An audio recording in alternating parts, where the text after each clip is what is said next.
Cik, oke, baik. Kita buka lagi ya. Assalamualaikum warahmatullahi wabarakatuh. Baik, sambil teman-teman mungkin menikmati hidangan suku macan, ini filmnya kita putarkan sekarang, kemudian nanti baru Bang Zaki akan masuk lagi ke panggung. Silakan dinikmati filmnya.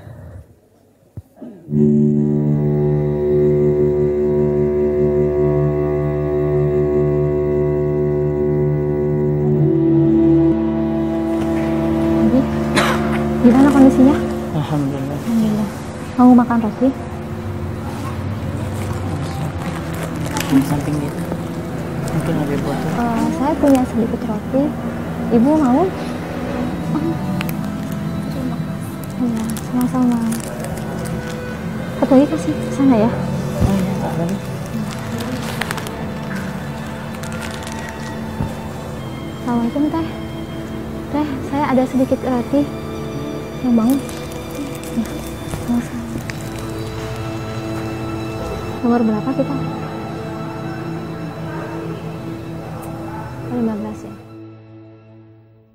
A'udzu billahi minasyaitonir rajim.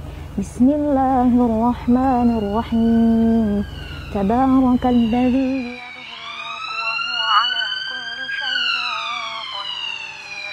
الذي خلق الموت والحياة ليبلوكم أيكم أحسن عملا وهو العزيز الغفور الذي خلق 7 سماوات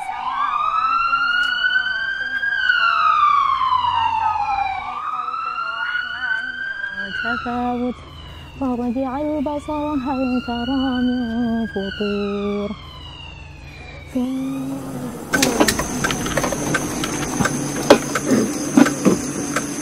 Cari jalan lain aja Pak, rusak jalannya nih, hancur. Hancur. Sana Pak, jalan lain.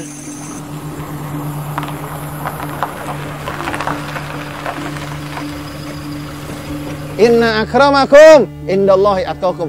Yang mulia di sisi Allah yang takwa. Kalau bicara Islam nggak perlu bicara rasis, karena Islam sudah memuliakan manusia. Semua manusia sama derajatnya di sisi Allah Subhanahu wa taala. Islam nggak peduli dengan yang namanya suku, bangsa dan lain sebagainya. Selama mereka mau menjaga martabat manusia, mulia di sisi Allah Subhanahu wa taala. Sehingga manusia menjadi satu dalam bingkai yang utuh, saling bekerja sama, saling bantu, hormati perbedaannya. Itu namanya kita berbineka, dan dengan itu kita bisa bertunggal ika, saling bekerja sama dan tidak saling menghina.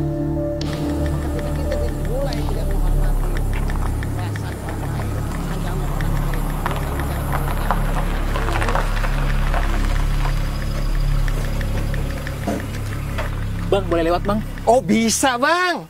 Ini abang mau kemana? Ini bang, mau ke rumah sakit bang. Oh di sini lagi ada pengajian Bang. Ustadznya top dari luar kota. Boleh lewat bang? Boleh aja, abang mau ngikut ngaji sekalian. Makasih bang. Boleh lewat nggak bang? Boleh.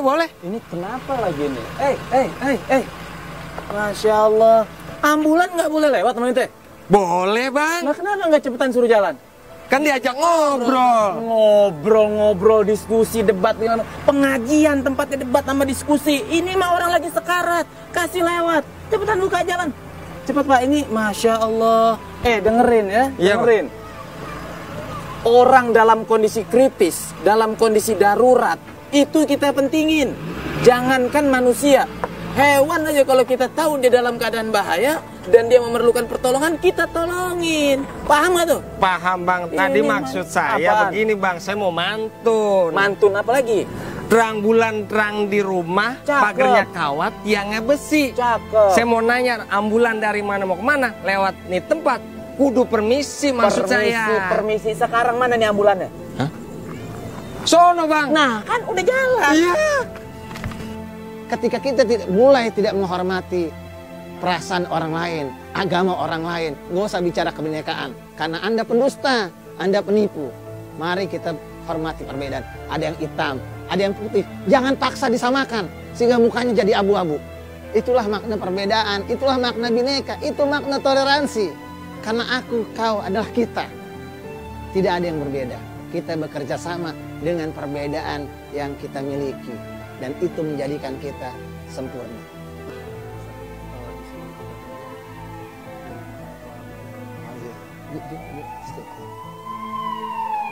Baik hadirin sekalian, Ada ambulan mau lewat, kayaknya mendesak. Tolong yang di belakang agak minggir ya. Di belakang minggir, kasih ambulan lewat. Yang belakang diatur. Kosongin. Iya. Terus aja, ambulan terus. Mobil terus. Teman-teman kasih lewat ya. Teman-teman kasih lewat. Ayo mobil terus. Oke, silakan. Silakan.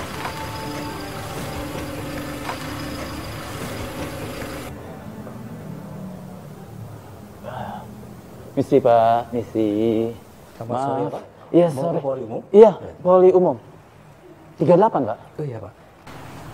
Antrian masih panjang Pak. Tolong Pak, diperhatikan Pak.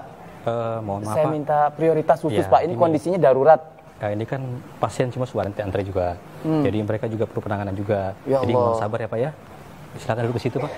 Ya Allah, tolong Pak, diprioritaskan. Anak saya sudah kejang-kejang sejak tadi pagi Pak. Aduh, mohon maaf Pak ya, saya tidak bisa. Jadi ini pasiennya ini juga perlu penanganan. Jadi kalau bisa Bapak langsung antri saja, mohon sabar. Silakan duduk Pak.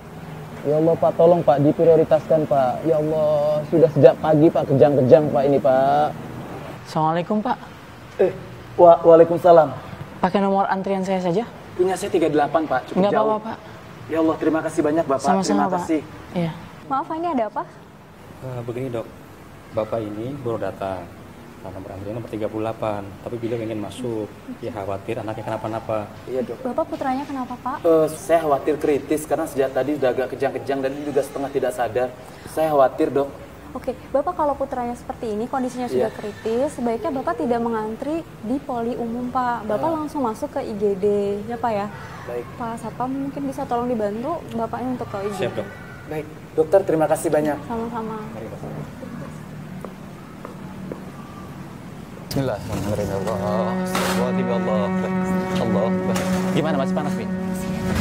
Bapak makasih banyak ya. Ya Allah.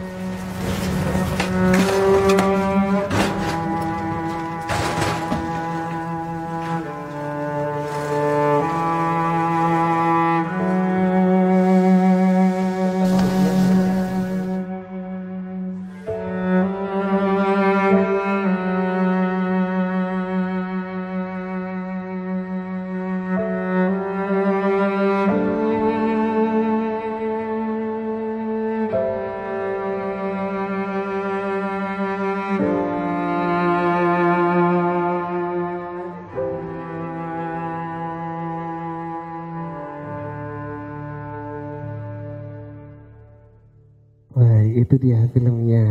Tidak usah tepuk tangan, kita ganti dengan takbir. Baik, kita panggilkan lagi Bang Zaki. Bang, yuk gabung lagi di sini, Bang.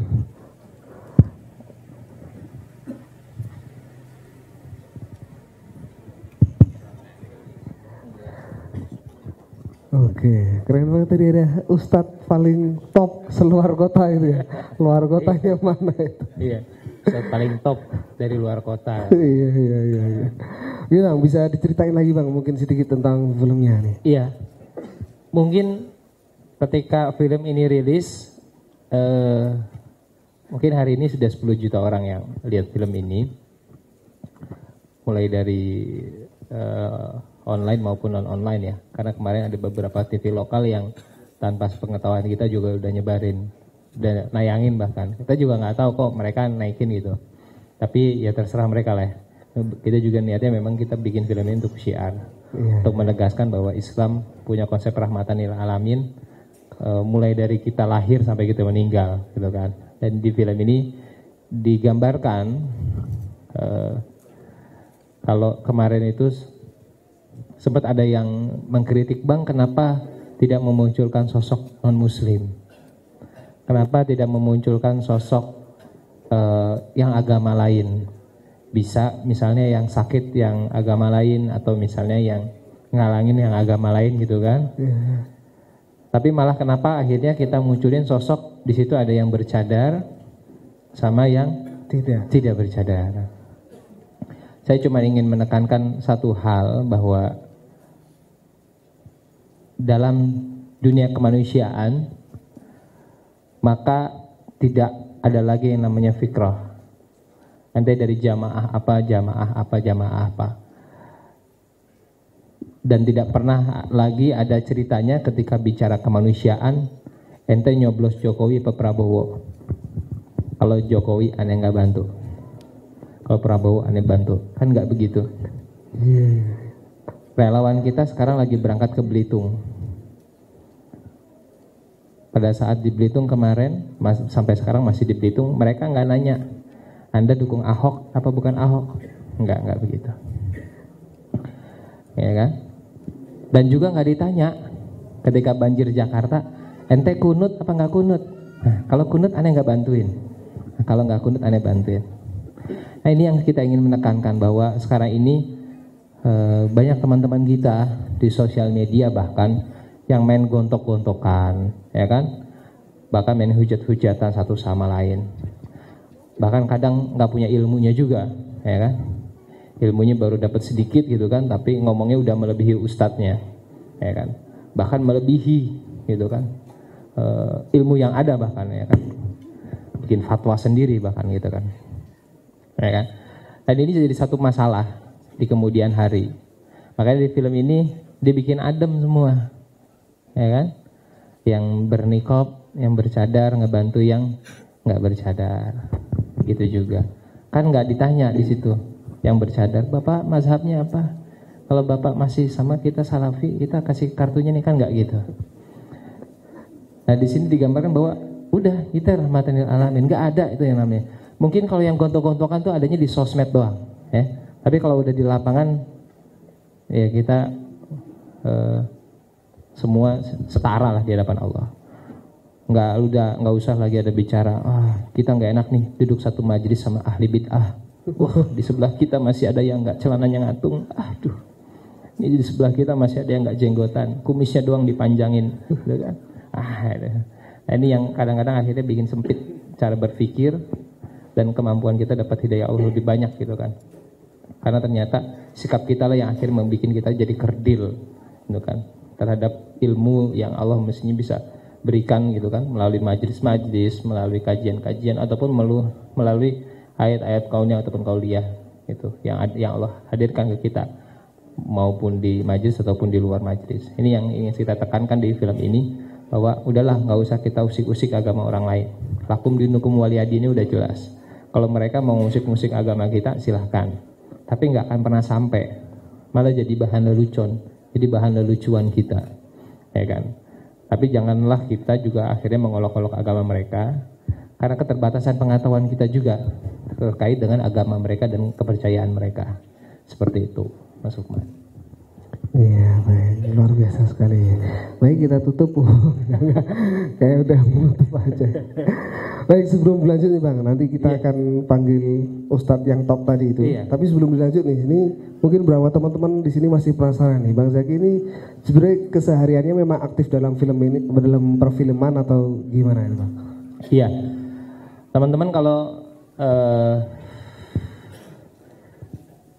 tahu tentang komunitas punk, saya adalah salah satu founder pendiri komunitas punk muslim di Indonesia. Sekarang sudah ada di Jakarta, Surabaya, dan di Bandung. Jogja belum ada, gitu. Saya nggak tahu Teras Dakwah mau bikin punk muslim Teras Dakwah atau enggak.